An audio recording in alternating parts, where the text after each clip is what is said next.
Hello friends, मैं अंबिका कुमारी स्वागत करती हूँ आपके अपने चैनल पे। बिहार स्पेशल जीके जीएस को हम यहाँ पे कवर कर रहे हैं और अभी हम बिहार के इतिहास के बारे में चर्चा कर रहे हैं, जहाँ पे 1857 की क्रांति, नमक सत्याग्रह से भर भर के क्वेश्चन आपके बीपीएससी के एग्ज़ाम में पूछे गए थे। और मुझे तो लगता है यहाँ पे जितने क्वेश्चन है इससे बाहर आपका कोई भी क्वेश्चन नहीं आया था। तो यहाँ ये हम पूरा कवर करेंगे, सारा टॉपिक वाइज पूरा बिहार जीके को हम कवर करेंगे अच्छे से।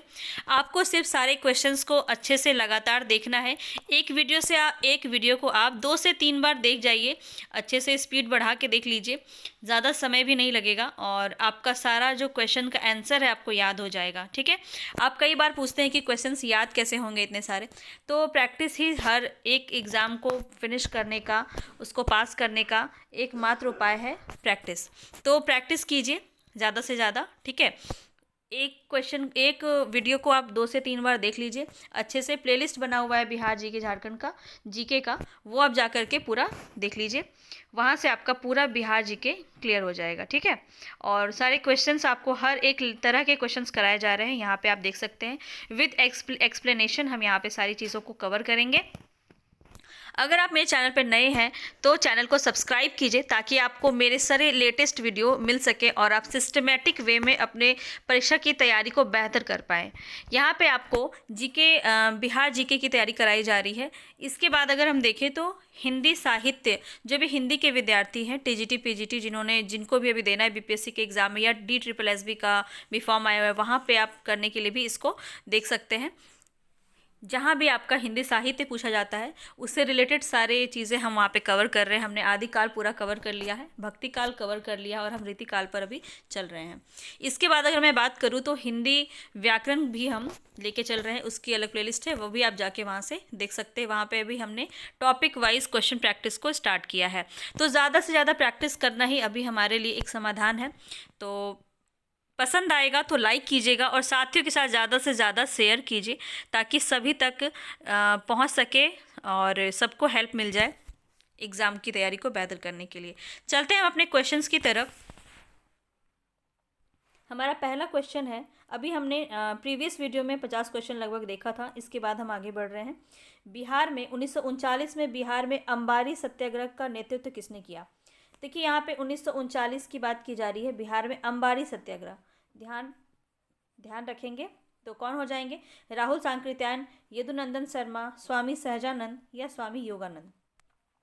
तो यहाँ पे हमने देखा है आंसर आपको दिख रहा है राहुल सांकृत्यायन, यहाँ पे राइट ऑप्शन हो जाएगा। ठीक है, राहुल सांकृत्यायन जो है अंबारी सत्याग्रह के नेतृत्व इन्होंने किया था 1939 में।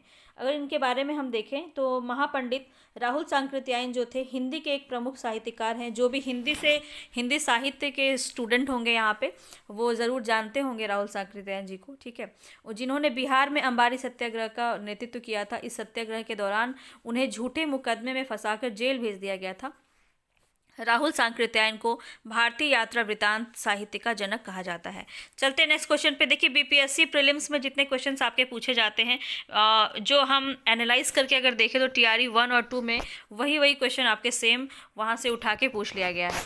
तो क्वेश्चंस को लगातार देखें और कंप्लीट देखें, तभी आपको इस वीडियो को देखने का लाभ है। आगे बढ़ते हैं। नेक्स्ट क्वेश्चन है हमारा, कश्मीर घाटी के अंतिम मुस्लिम शासक। ये भी आप ध्यान रखेंगे, कश्मीर घाटी के अंतिम मुस्लिम शासक कौन थे? तो यूसुफ शाह थे। हर एक चीज़ को हम देखते हुए चलेंगे। मुस्लिम शासक यूसुफ शाह चक, जिन्हें मुगल सम्राट अकबर के द्वारा बिहार से निर्वासित कर दिया गया था, उनको कहाँ दफन किया गया है? तो उनको नालंदा में दफन कर दिया गया है। ठीक है, देख लेते हैं इनके बारे में। कश्मीर के अंतिम मुस्लिम शासक यूसुफ शाह चक को बिहार के नालंदा जिले में दफनाया गया था। उल्लेखनीय है कि इन्हें मुगल शासक अकबर द्वारा कश्मीर से निर्वासित करने और मृत्यु के उपरांत यहीं दफनाया गया था। आगे बढ़ते हैं। नेक्स्ट क्वेश्चन है हमारा, 1920 में सन 1919-20 में दरभंगा किसान आंदोलन के प्रमुख नेता कौन थे? देखिए आपका इससे पहले TRE 1-2 में आपका भागलपुर से रिलेटेड पूछा गया था। भागलपुर किसान आंदोलन, नमक सत्याग्रह से रिलेटेड पूछा गया था। अब यहाँ पे दरभंगा से रिलेटेड पूछा जा रहा है, तो उम्मीद है कि आपका इस बार ये क्वेश्चन देखा जाए एग्जाम में। तो हम देख लेते हैं यहाँ पे बाबू कृष्ण सिंह, सहजानंद सरस्वती, बाबू ब्रज किशोर प्रसाद और बाबू राम दयालु सिंह। तो यहाँ पे तो ये सारे ही ऑप्शन मुझे गलत लग रहे हैं। विद्यानंद ने किया था। देख लेते हैं इसका एक्सप्लेनेशन हम।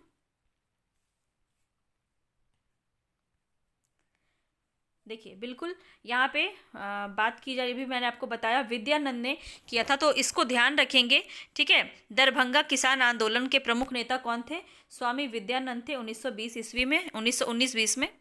यह विरोध बिहार के सबसे बड़े जमींदारी दरभंगा राज पर केंद्रित था। इस आंदोलन का विस्तार धीरे धीरे पूर्णिया, सहरसा, भागलपुर, मुंगेर जिला तक हो गया। दरभंगा के महाराजा द्वारा इस आंदोलन का प्रभाव समाप्त करने के लिए एक प्रांतीय सभा का गठन किया गया 1922 में।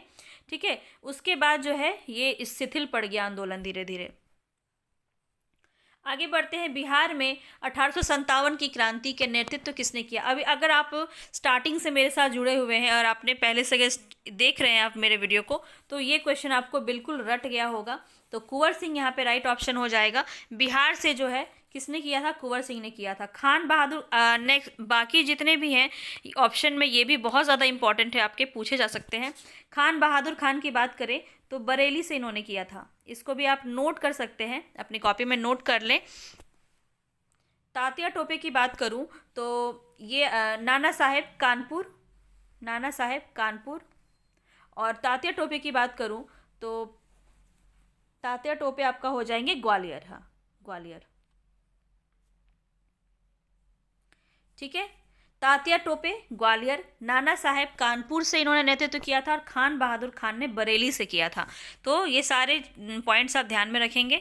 इनके बारे में अगर बात की जाए तो जगदीशपुर आरा बिहार के जमींदार कुंवर सिंह 1857 के विद्रोह के प्रमुख नेता थे। उन्होंने विद्रोह की मसाल को रोहतास, मिर्जापुर, रीवा, बांदा तथा लखनऊ तक फहराया। 26 अप्रैल 1858 को अपने अंतिम युद्ध में जख्मी होने के कारण उनकी मृत्यु हो गई। तो 1858 में इनकी मृत्यु भी हो जाती है, किनकी? कुंवर सिंह की। ठीक है, अपने अदम्य साहस और वीरता के कारण कुंवर सिंह को बिहार का सिंह भी कहा जाता है। ये भी बात आप ध्यान में रखेंगे। कौटिल्य का प्रधानमंत्री कौन था? कौटिल्य किसका प्रधानमंत्री था, यहाँ पे पूछा जा रहा है। तो यहाँ पे राइट ऑप्शन हो जाएगा चंद्रगुप्त मौर्य। चंद्रगुप्त मौर्य का प्रधानमंत्री था कौटिल्य। कौटिल्य चंद्रगुप्त मौर्य का प्रधानमंत्री था। वे समुद्रगुप्त के नाम से विख्यात हैं।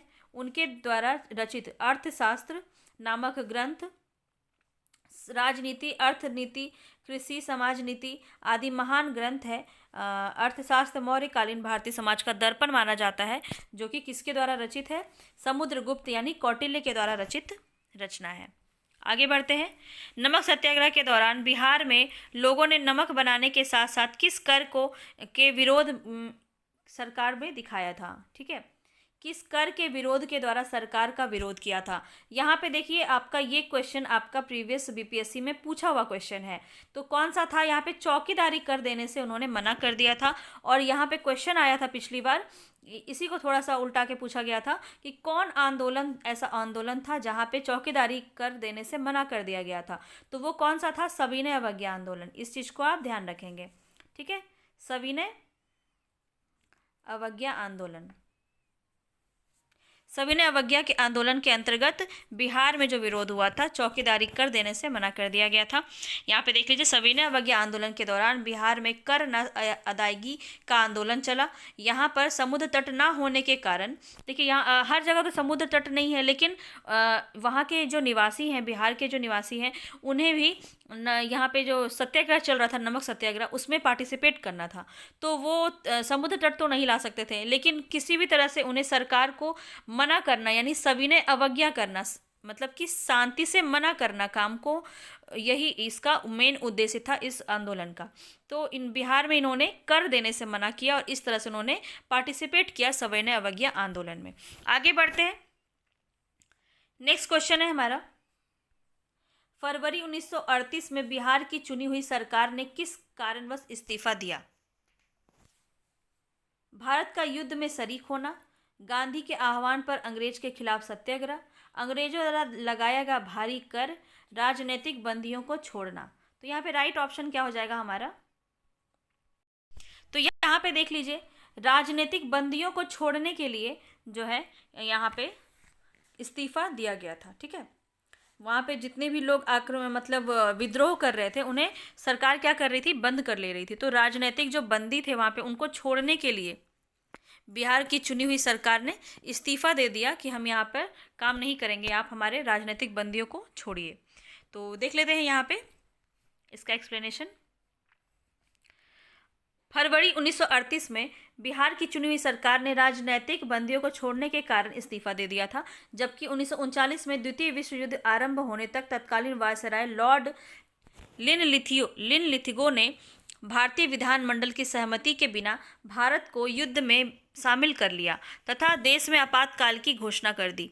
यहाँ पे क्या हुआ, बिना किसी मर्जी के आपको युद्ध को शामिल कर लिया गया विश्व युद्ध में अमेरिका के द्वारा, ठीक है, जो ब्रिटिश शासन उस समय पे जो लगा हुआ था।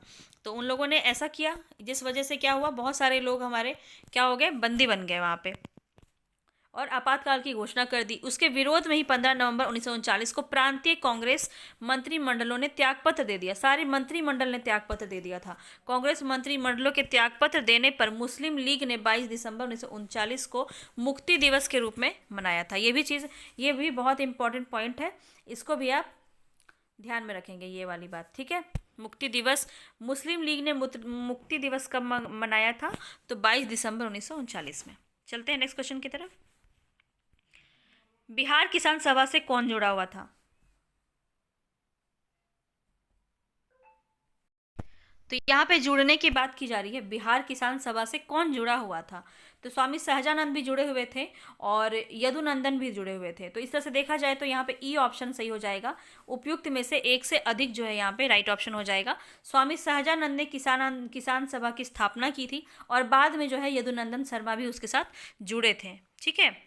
देख लेते हैं यहाँ पे क्या दिया गया है। हाँ, स्वामी सहजानंद सरस्वती ने 1929 ईस्वी में बिहार किसान सभा का गठन किया। पंडित यदुनंदन शर्मा 1933 में स्वामी सहजानंद के संपर्क में आने के बाद किसान महासभा में जुड़े थे। चलते हैं आगे। एक भारतीय राज्य के रूप में बिहार बना। बिहार कब बना?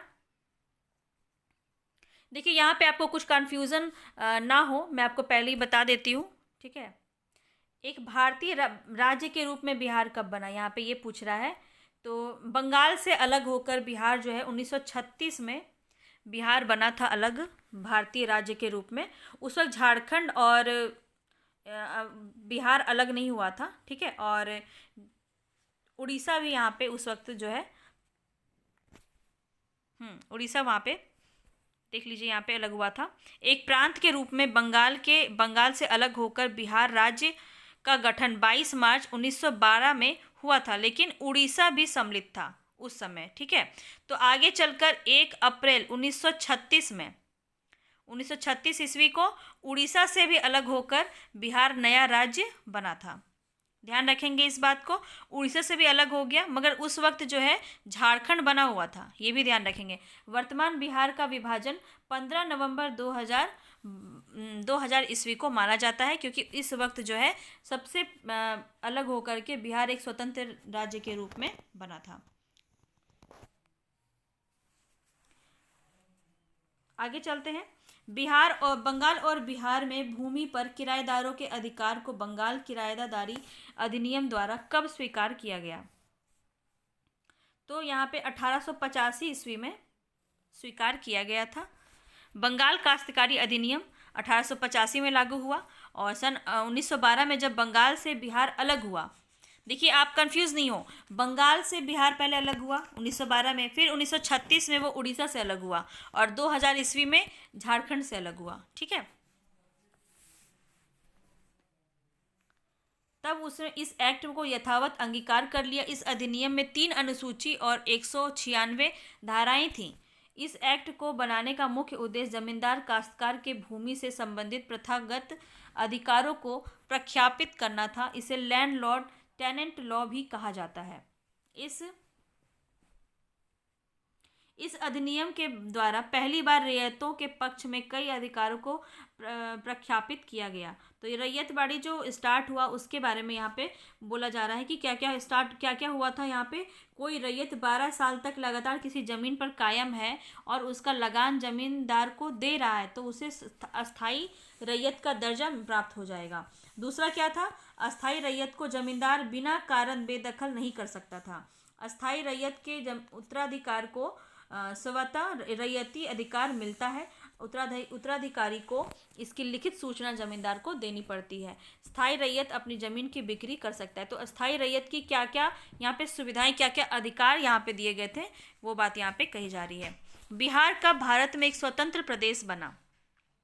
अब देखिए यहाँ पे ये चीज़ को आप क्लियर कर लीजिए। 1912 ही हमारा यहाँ पे राइट ऑप्शन है। 22 मार्च, देखिए 22 मार्च 1912 ही हमारा 1912 हमारा यहाँ पे बंगाल स्थापना दिवस हम मनाते हैं 22 मार्च को। 1912 हमारा बंगाल से अलग होके बिहार राज्य, एक बिहार नाम से नया राज्य हमारा स्थापित हुआ था। पहले बंगाल के प्रेसिडेंसी के अंदर ही आता था सारा कुछ, बिहार भी झारखंड भी, लेकिन बिहार राज्य कब बना अलग से? तो वो बंगाल से अलग होके ही बिहार बना था। इसीलिए जब पूछा जाए कि बिहार कब भारत में मतलब एक राज्य के रूप में, एक प्रदेश के रूप में बना, तो 1912 हो जाएगा। और अलग अलग तरीके से आपसे पूछ सकता है कि उड़ीसा कब अलग हुआ, झारखंड कब अलग हुआ बिहार से, ठीक है, तो वो बिहार से अलग हुआ, लेकिन बंगाल से अलग होकर बिहार बना था। तो यहाँ पे आप देखिए बिहार राज्य के रूप में उभरा था पहली बार, कब? 1912 में। आई होप अब आपको समझ में आ गया होगा। चलते हैं आगे। बिहार सोशलिस्ट पार्टी का गठन कब हुआ? बिहार सोशलिस्ट पार्टी का गठन 1931 ईस्वी में हुआ।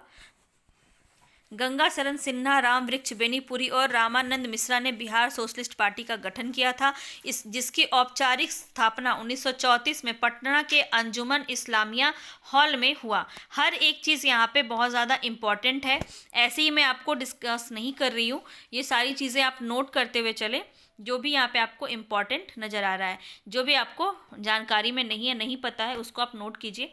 इस पार्टी के अध्यक्ष आचार्य नरेंद्र देव और सचिव जयप्रकाश नारायण थे। इसके अन्य सदस्यों में योगेंद्र शुक्ल, अब्दुल बारी, कर्पूरी ठाकुर और बसावन सिंह आदि प्रमुख थे। यहाँ पे देखिए, अगर एक करंट अफेयर के रूप में बात करूँ तो कर्पूरी ठाकुर को ज्ञानपीठ पुरस्कार यहाँ पे मिल रहा है, ठीक है।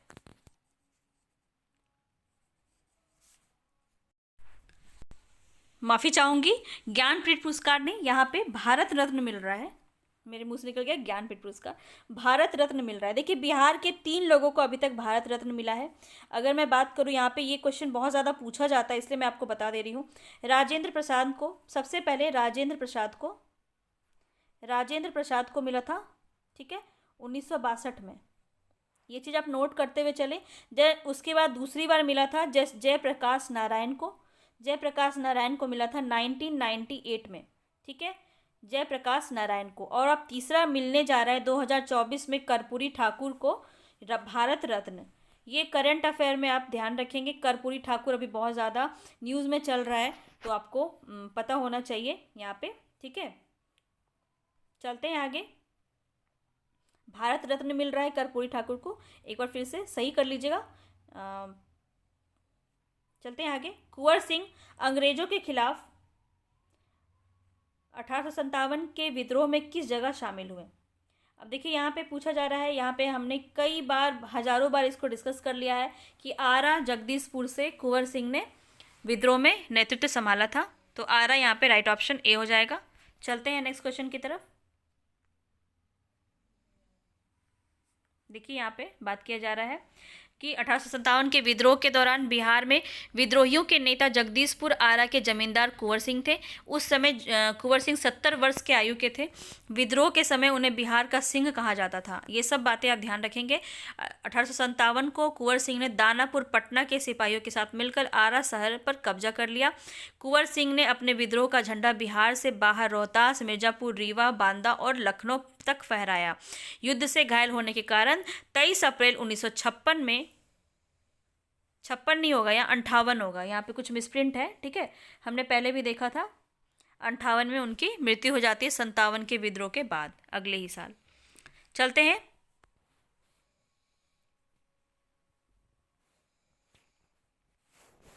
आगे देखते हैं, किस स्थान पर आदिवासियों ने अंग्रेजों के खिलाफ विद्रोह किया।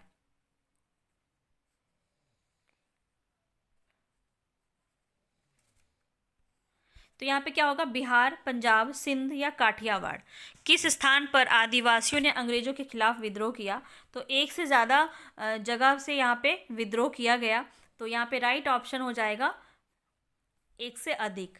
ठीक है, हम देख लेते हैं। यहाँ पे आदिवासियों ने बिहार में भागलपुर से राजमहल के बीच संथाल बहुत बहुल क्षेत्र दामन ए कोह में विद्रोह किया था। इस विद्रोह के नेता सिद्धू और कान्हू नामक दो भाई थे। सिद्ध के जनजातियों ने भी अंग्रेजों के खिलाफ विद्रोह किया था। भील विद्रोह भी काठियावाड़ क्षेत्र में हुआ था। ध्यान रखेंगे, ये सारे पॉइंट्स जो मैं आपको डिस्कस कर रही हूँ ये ज़्यादा इम्पॉर्टेंट है, इसको आप नोट कर सकते हैं। आगे चलते हैं। भगवान बुद्ध के महापरिनिर्वाण के बाद पहली बौद्ध संगति कहाँ हुई थी। देखिए, आपको पूरी बौद्ध संगति आपको याद होनी चाहिए। ठीक है, पूरी बौद्ध संगति आपको याद होनी चाहिए। अगर आपने पेपर पेंसिल लेके बैठे हो तो नोट कीजिए सारी चीज़ों को। ठीक है, यहाँ पे तो राइट ऑप्शन आपका ए हो जाएगा, राजगृह में या राज में। देखिए, इससे आपका 3 क्वेश्चन बनता है। बौद्ध संगति आपकी कितनी हुई थी, टोटल 4 हुई थी। ठीक है, पहला जो हुआ था वो राजगृह में हुआ था। दूसरा जो हुआ था वो आपका कहाँ हुआ था, वैशाली में हुआ था। तीसरा आपका पाटलिपुत्र में हुआ था। और चौथा हम बात करें, देखिए ये वाला आपका दूसरे नंबर पे हुआ था और ये तीसरे नंबर पे हुआ था पाटलिपुत्र में। और चौथे नंबर पे सबसे लास्ट कुंडलवन में हुआ था। इसको आप ध्यान में रखेंगे। ठीक है, कुंडलवन में हुआ था कश्मीर में, ये कश्मीर में है कुंडलवन, यहाँ पे हुआ था। और अगर मैं बात करूँ यहाँ पे, एक मिनट, थोड़ा सा ध्यान दे के अगर आप समझ लेंगे तो इतनी चीज़ें अगर आपने नोट कर ली है। तो पहला राजगीर था, राजगृह का जो राजा किस शासक के समय में हुआ था, तो यहाँ पे ये क्वेश्चन पूछा जाता है आपका। तो राइट ऑप्शन क्या हो जाएगा हमारा, राजगृह में कौन था हमारा, पहला का जो शासक था वो था अजातशत्रु। अजातशत्रु था। जब राजगृह में हुआ था तब कौन था इसका शासक, अजातशत्रु था। और अध्यक्ष कौन था, तो महाकश्यप। ठीक है, महाकश्यप था। इतनी बातें आपको क्लियर होगी। सेकंड की बात करें, मैं बोल देती हूँ, आप लिख लीजिए, मैं बोल देती हूँ, आप लिख लीजिए। ठीक है, सेकंड नंबर पे था वैशाली। वैशाली में शासक कौन था, स्पीड कम करके आप लिख सकते हैं, कालाशोक। कालाशोक नाम था शासक का, राजा जो थे वो कालाशोक थे। और सेकंड नंबर पे अध्यक्ष कौन था, तो सब्बाकामी। ठीक है, स्थान वैशाली, राजा कालाशोक और अध्यक्ष कौन था, सब्बाकामी। तीसरे नंबर पे कौन था, पाटलिपुत्र। तीसरे नंबर पे था पाटलिपुत्र। पाटलिपुत्र में राजा कौन था, अशोक। अशोक था। और इसमें अध्यक्ष की बात की जाए तो मोगलीपुत्र। मोगलीपुत्र, मैं कोशिश करती हूँ इसमें लिखने की, मोगलीपुत्र, ऐसे हो जाएगा आपका। ठीक है, मोगलीपुत्र से। और फोर्थ नंबर पे जो लास्ट किया था, लास्ट जो था वो था कुंडलवन, कश्मीर। कुंडलवन कश्मीर में था। और उसके राजा कौन थे, तो राजा थे कनिष्क। ठीक है, राजा थे कनिष्क। और इसका वसुमित्र अध्यक्ष थे, वसुमित्र। और इसमें एक उपाध्यक्ष भी थे, अश्वघोष। ठीक है, लिख लीजिएगा। चलते हैं नेक्स्ट क्वेश्चन पे। नेक्स्ट क्वेश्चन है हमारा, बिहार में पहला कांग्रेस अधिवेशन कहाँ हुआ था। देख लेते हैं, भागलपुर, मोतिहारी, बांकीपुर या गया। तो यहाँ पे राइट ऑप्शन हो जाएगा ऑप्शन नंबर डी, गया में हुआ था। ध्यान हो आपको, भारतीय राष्ट्रीय कांग्रेस की स्थापना 1885 28 दिसंबर 1885 में ए.ओ. ह्यूम के द्वारा बम्बई में की गई थी। इसके प्रथम अध्यक्ष व्योमेश चंद्र बनर्जी थे। ये सारी चीज़ें बहुत ज़्यादा इंपॉर्टेंट है, नोट करके लिख लीजिए या स्क्रीनशॉट ले लीजिए।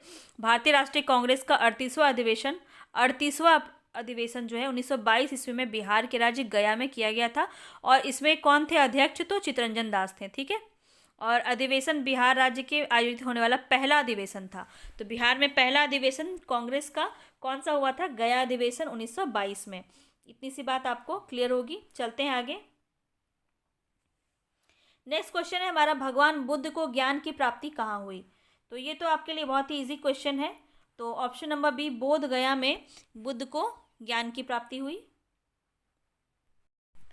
बुद्ध के बारे में जो बातें मैं आपको और बता रही हूँ उसको भी ध्यान रखेंगे। यहाँ पे लिखना पॉसिबल नहीं है, मैं आपको बता देती हूँ। सुनेंगे तो आपको जल्दी से जल्दी याद हो जाएगा। 2 से 3 बार वीडियो को देखें, आपको बिल्कुल याद हो जाएगा।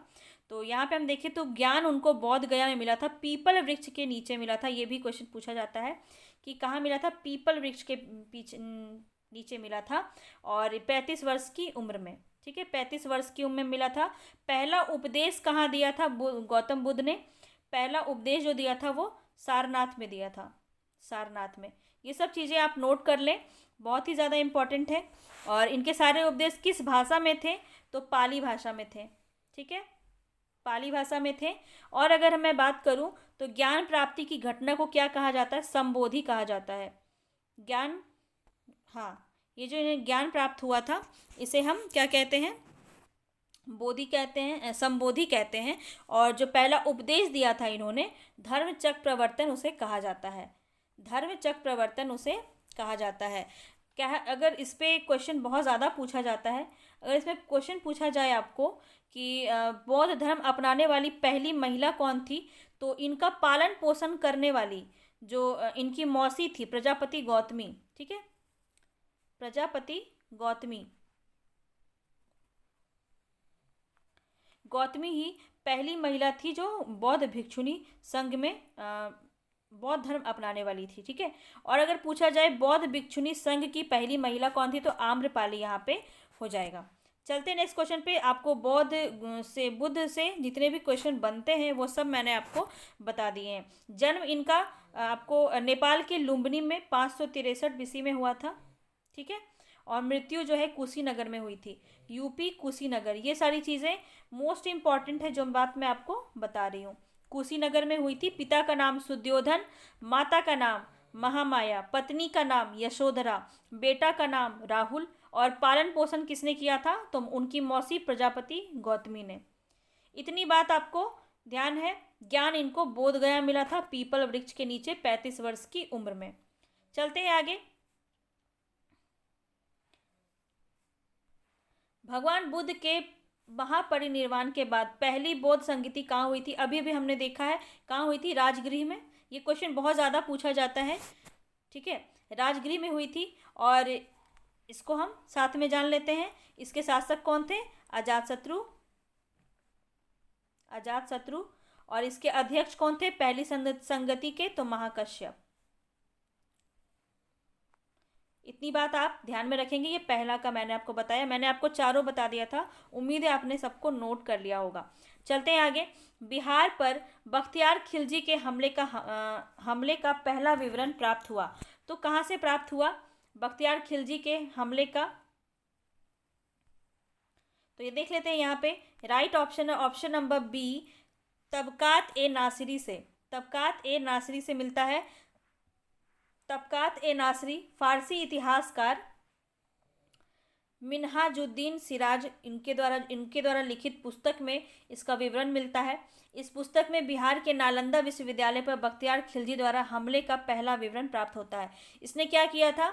नालंदा विश्वविद्यालय में आग लगा दिया था इसने। ठीक है, साथ ही इस पुस्तक में मोहम्मद गौरी की भारत विजय तथा तुर्की सल्तनत के आरंभिक इतिहास की लगभग 1260 ईस्वी तक की पूरी जानकारी देखने को मिलती है। किसमें? तबकात ए नासिरी, जो कि फारसी इतिहासकार है मिन्हाजुद्दीन सिराज की। ठीक है, नेक्स्ट क्वेश्चन है हमारा, गांधी जी के चंपारण पधारने की 100वीं वर्षगांठ 2017 में किस महीने में थी?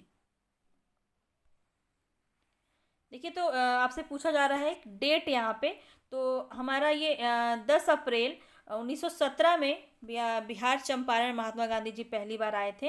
तो यहीं से 100वीं वर्षगांठ 2017 में मनाई गई थी, अप्रैल में। ठीक है, देख लेते हैं यहाँ पे।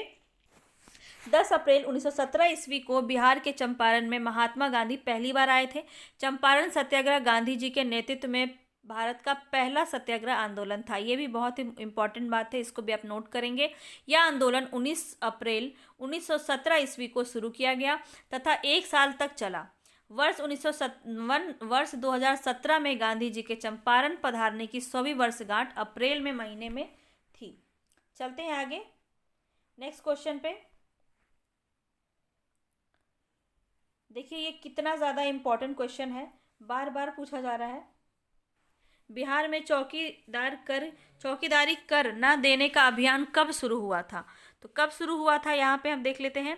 1930 में जब सविनय अवज्ञा आंदोलन हो रहा था। ये तो हमने बात इस पे कर ही लिया है।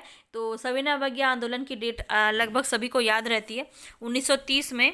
तो यहाँ पे इसका राइट ऑप्शन हो जाएगा, बिहार में चौकीदारी कर न देने का अभियान 1930 में शुरू किया गया था। 1930 के सविनय अवज्ञा आंदोलन के दौरान चौकीदारी कर अदा करने के अभियान का मुख्य स्थल पूर्वी भारत था, जिसमें बिहार के मुख्य भूमिका थी। सबसे पहले मुंगेर, भागलपुर, सारण जिले में कर नहीं देने के लिए प्रेरित किया गया। चलते हैं आगे। बिहार में भारत छोड़ो आंदोलन के दौरान सचिवालय गोलीबारी की घटना कब हुई? तो देख लेते हैं यहाँ पे, बिहार में भारत छोड़ो आंदोलन के दौरान सचिवालय में गोलीबारी की घटना कब हुई थी? 11 अगस्त 1942। 11 अगस्त 1942, ऑप्शन नंबर बी यहाँ पे सही हो जाएगा। 11 अगस्त 1942 को हुई थी। 8 अगस्त 1942 को महात्मा गांधी ने ब्रिटिश प्रशासन को समाप्त करने का आह्वान किया, जिसे अगस्त क्रांति मैदान के नाम से जाना जाता है। गांधी जी ग्वालियर टैंक मैदान में अपने भाषण में करो या मरो का आह्वान किया, जिसे अब अगस्त क्रांति मैदान के नाम से जाना जाता है। स्वतंत्रता आंदोलन की ग्रैंड ओल्ड लेडी के रूप में लोकप्रिय अरुणा आसफ अली। देखिए ये भी बहुत ही ज़्यादा इम्पोर्टेंट है, ये क्वेश्चन आपका पूछा जाता है। ग्रैंड ओल्ड लेडी किसे कहते हैं? तो यहाँ पे कौन हो जाएंगे? अरुणा आसफ अली। और ग्रैंड ओल्ड मैन कौन हो जाएंगे? तो यहाँ पे दादा भाई नौरोजी हो जाएंगे। ठीक है, यहाँ पे अरुणा आसफ अली भारत छोड़ो आंदोलन के दौरान मुंबई के ग्वालियर टैंक मैदान में भारतीय ध्वज फहराने के लिए जानी जाती है। ठीक है, चलते हैं आगे। प्रधानमंत्री आदर्श ग्राम योजना का शुरुआत कब हुआ? तो यहाँ पे देख लेते हैं, ऑप्शन ए हमारा 2009-10 में ये स्टार्ट हुआ था। चलते हैं आगे। ब्रिटिश भारत में बिहार राज्य के प्रथम प्रधानमंत्री कौन थे? देख लेते हैं यहाँ पे, मोहम्मद यूनुस, माधव श्रीहरियाने, जगन्नाथा कौशल या फिर जाकिर हुसैन। तो यहाँ पे राइट ऑप्शन हो जाएगा मोहम्मद यूनुस। ठीक है, ब्रिटिश भारत में बिहार राज्य के प्रथम प्रधानमंत्री, देखिए भारत के प्रधानमंत्री की बात नहीं की जा रही है, बिहार राज्य के प्रथम प्रधानमंत्री ब्रिटिश भारत में कौन थे? मोहम्मद यूनुस थे। और स्वतंत्र भारत में अगर पूछा जाए तो श्री कृष्ण देव हो जाएंगे। ठीक है, श्री कृष्ण सिंह। आगे बढ़ते हैं, देखते हैं इसका क्या एक्सप्लेनेशन है। ब्रिटिश राज्य में बिहार राज्य के प्रथम प्रधानमंत्री मोहम्मद यूनुस थे। वर्ष 1935 में ब्रिटिश पार्लियामेंट के गवर्नमेंट ऑफ इंडिया एक्ट पारित किया गया था 1935 में, जिसमें प्रधानमंत्री का पद नाम प्रांतीय सरकार के प्रधान के लिए था, किंतु व्यवहार में वह पद वही था जो आज मुख्यमंत्री का है। ठीक है, वर्ष 1937 में हुए प्रांतीय चुनाव में कांग्रेस ने बिहार सहित अन्य राज्यों में भी भारी बहुमत से जीत हासिल की और बिहार प्रांत में मोहम्मद यूनुस की सरकार बनी थी। आगे चलते हैं। बिहार में स्वदेशी आंदोलन के दौरान राखी बंधन दिवस कहाँ मनाया गया? तो यहाँ पे दरभंगा में मनाया गया था। ठीक है, स्वदेशी आंदोलन के दौरान देख लेते हैं, बिहार में स्वदेशी आंदोलन के दौरान राखी बंधन दिवस दरभंगा में मनाया गया था। अगस्त 1905 ईस्वी में कलकत्ता के टाउन हॉल में एक विशाल बैठक आयोजित की गई, जिसमें स्वदेशी आंदोलन की औपचारिक घोषणा की गई। एकता के प्रतीक के रूप में लोगों ने एक दूसरे को राखी बांधी और स्वदेशी आंदोलन में न केवल खरीदारी बल्कि विदेशी सामान के विक्रेताओं का भी बहिष्कार किया गया। बिहार में भारत छोड़ो आंदोलन के दौरान किस जिला को अपराधी जिला घोषित किया गया? यहाँ पे देखिए, भारत छोड़ो आंदोलन के दौरान किस जिला को अपराधी जिला घोषित किया गया? तो यहाँ राइट ऑप्शन हो जाएगा सारण। ठीक है, बिहार में भारत छोड़ो आंदोलन के दौरान सारण जिले को अपराधी जिला घोषित किया गया था। 8 अगस्त 1942 ईस्वी को महात्मा गांधी ने ब्रिटिश शासन को समाप्त करने का आह्वान किया और मुंबई में अखिल भारतीय कांग्रेस कमेटी के सत्र में भारत छोड़ो आंदोलन प्रारंभ किया। गांधी जी ने ग्वालियर टैंक मैदान में अपने भाषण में करो या मरो का नारा दिया था। कहाँ दिया था, ये क्वेश्चन भी पूछा जाता है, ये भी आप ध्यान में रखेंगे, जिसे अब अगस्त क्रांति के नाम से जानते हैं। चलते हैं आगे। जयप्रकाश नारायण भारतीय कांग्रेस पार्टी में कब शामिल हुए? तो 1929 ईस्वी में भारतीय कांग्रेस पार्टी में शामिल हुए जयप्रकाश नारायण। चलते हैं आगे। बिहार राज्य में मुजफ्फरपुर में बिहार साइंटिफिक सोसाइटी किसने शुरू की? तो यहाँ पे देख लेते हैं, सैयद इमदाद अली ने मुजफ्फरपुर में बिहार साइंटिफिक सोसाइटी की स्थापना की। ठीक है, मुजफ्फरपुर में बिहार साइंटिफिक सोसाइटी सैयद इमदाद अली ने शुरू की। इस संस्था की स्थापना का उद्देश्य मुस्लिम समाज में शिक्षा का प्रसार करना था। आगे बढ़ते हैं। निम्नलिखित में से कौन सा बिहार का पहला अंग्रेजी समाचार था? बिहार का पहला अंग्रेजी समाचार की बात की जा रही है, तो option number A the Bihar Herald यहाँ पे राइट हो जाएगा। 1941 साल पुराना साप्ताहिक अंग्रेजी अखबार था। जमीन मालिकों यानी लैंड ओनर्स एसोसिएशन के सदस्य गुरु प्रसाद सेन ने 1875 में इस अखबार को शुरू किया था। ठीक है, चलते हैं आगे। बिहार प्रोविंशियल किसान सभा का गठन कब हुआ? बिहार प्रोविंशियल किसान सभा का गठन कब हुआ? तो यहाँ पे 1929 में इसका गठन हुआ। ये भी आपका 1929 में स्टार्ट हुआ। 1929 में सोनपुर में सहजानंद सरस्वती ने बिहार प्रांतीय किसान सभा का गठन किया। इस संगठन का उद्देश्य जमींदारी व्यवस्था को खत्म करना, इस पर हमने पहले भी बात किया है।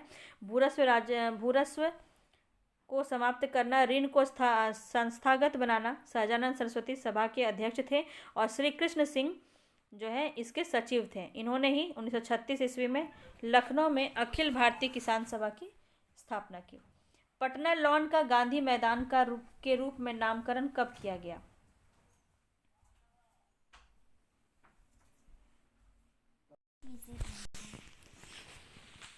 यहाँ पे देख लेते हैं, तो ऑप्शन नंबर ई यहाँ पे सही हो रहा है। इनमें से कोई भी नहीं यहाँ पे होगा। तो गांधी मैदान के रूप में नामकरण कब हुआ पटना लॉन का? तो यहाँ पे देख लेते हैं, भारत का पहला सिविल नाफरमानी का संघर्ष शुरू करने के बाद बापू की विशाल जनसभा जनवरी 1918 में इसी गांधी मैदान में आयोजित हुई। तभी से इनका नाम गांधी मैदान पड़ा। ऐसा कोई किसी स्वतंत्रता संग्राम के अवसर पर यह नहीं हुआ था। ठीक है, इसीलिए यहाँ पे ऑप्शन नंबर ई सही हो जाएगा। चलते हैं आगे।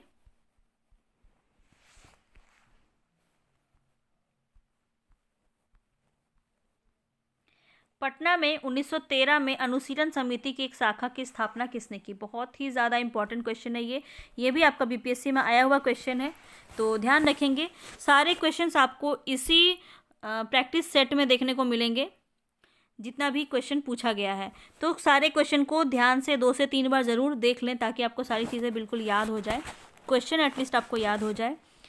तो यहाँ पे देख लेते हैं, 1913 में अनुशीलन समिति की शाखा की स्थापना किसने की थी? तो सचिंद्रनाथ सान्याल ने की थी अनुशीलन समिति की शाखा की स्थापना। चलते हैं आगे। 1922-23 में मुंगेर में किसान सभा का गठन किसने किया?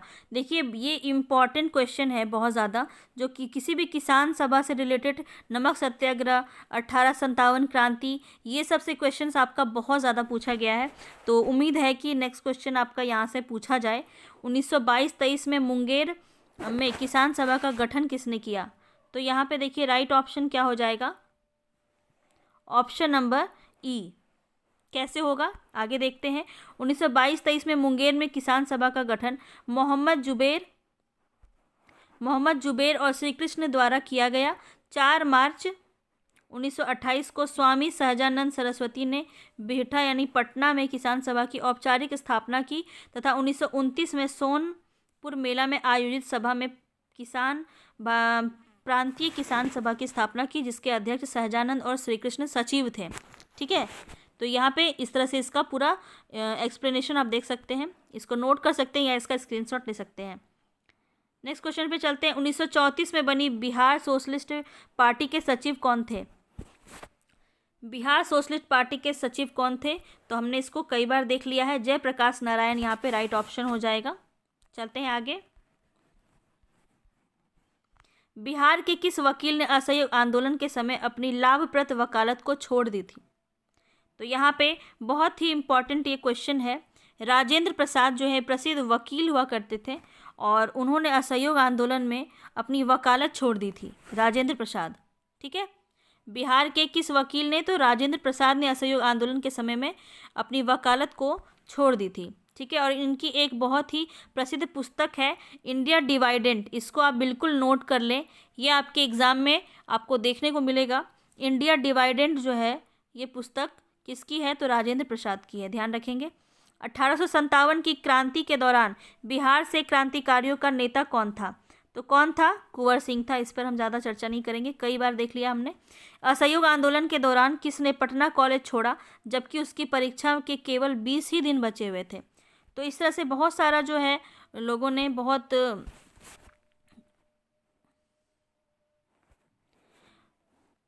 यहाँ पे right option number C Jayaprakash Narayan थे। बहुत सारे लोगों ने त्याग दिया है यहाँ पे हमारे स्वतंत्रता प्राप्ति के लिए, है ना। असहयोग आंदोलन के दौरान किसने पटना कॉलेज छोड़ दिया था जब उनकी परीक्षा बची हुई थी 20 दिन।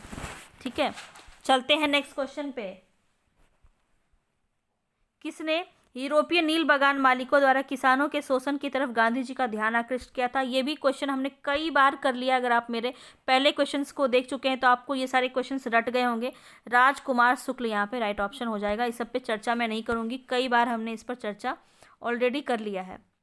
चलते हैं आगे। बिहार का प्रथम मुस्लिम विजेता कौन था? बिहार का प्रथम मुस्लिम विजेता, ये सब क्वेश्चन अब आपको देखने की भी ज़रूरत नहीं है। बख्तियार खिलजी यहाँ पे राइट ऑप्शन हो जाएगा।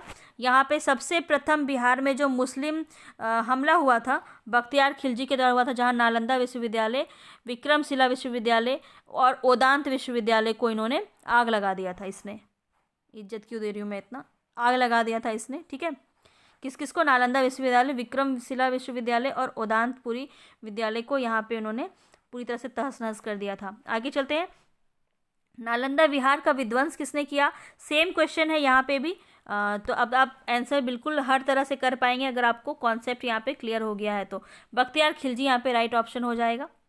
ठीक है, कहा जाता है कि बख्तियार खिलजी ने नालंदा विहार का विध्वंस किया था।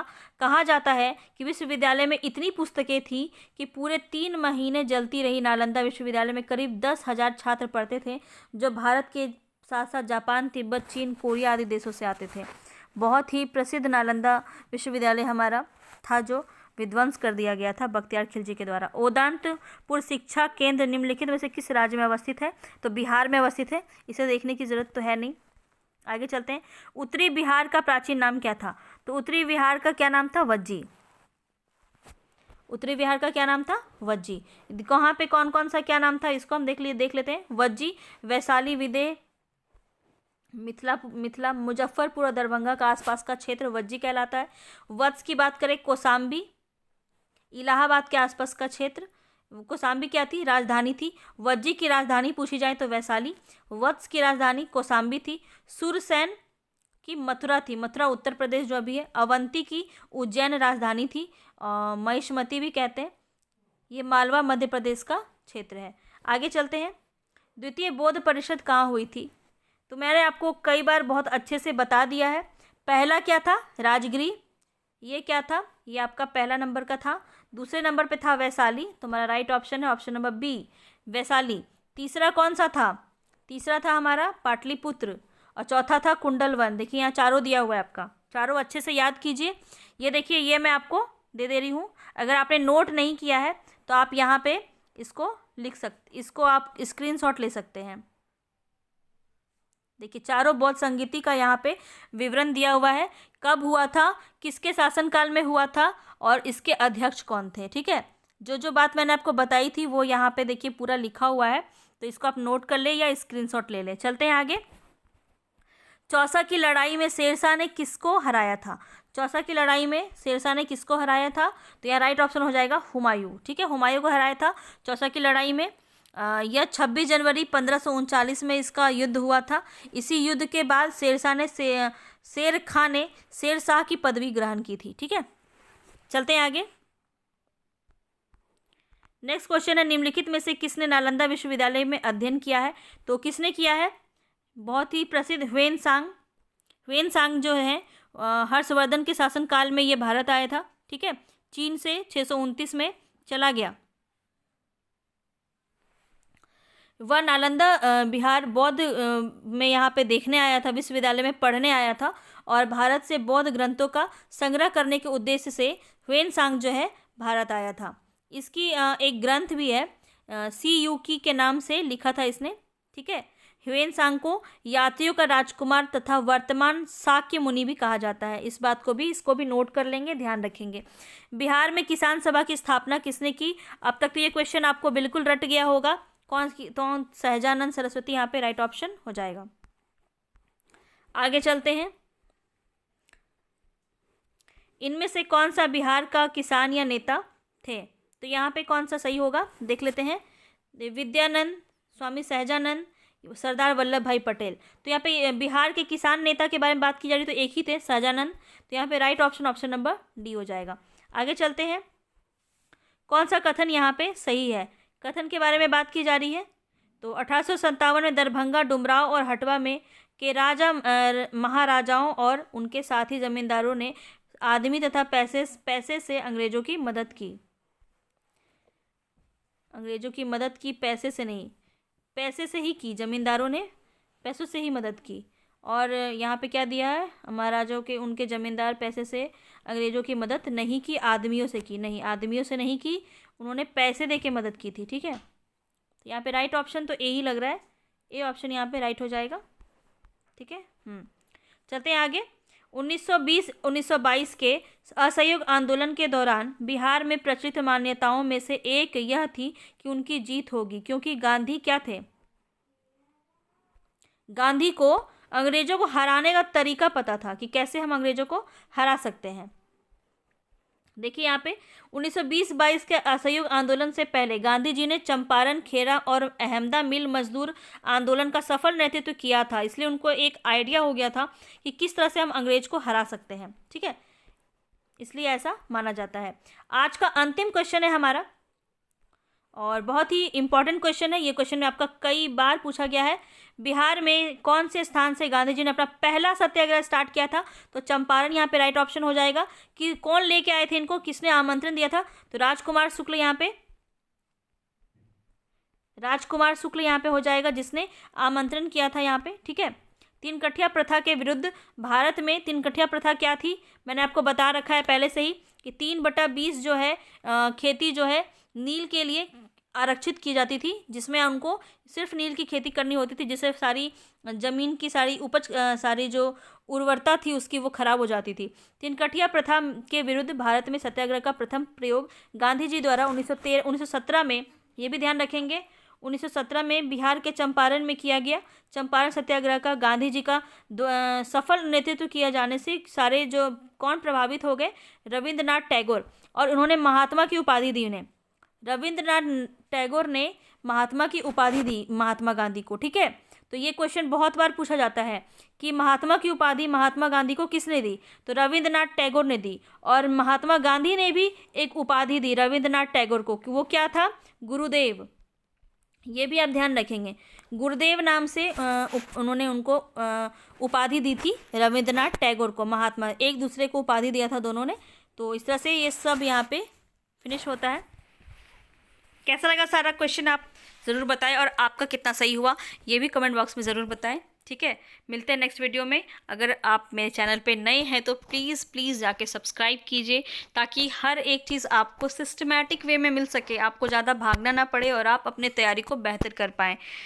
तो इस तरह से ये सभी हम यहाँ पे क्वेश्चंस को प्रैक्टिस कर रहे हैं। आगे फिर मिलेंगे। पसंद आ रहा है तो लाइक कीजिएगा, ज़्यादा से ज़्यादा साथियों के साथ शेयर कीजिएगा। मिलते हैं नेक्स्ट वीडियो में, तब तक के लिए धन्यवाद।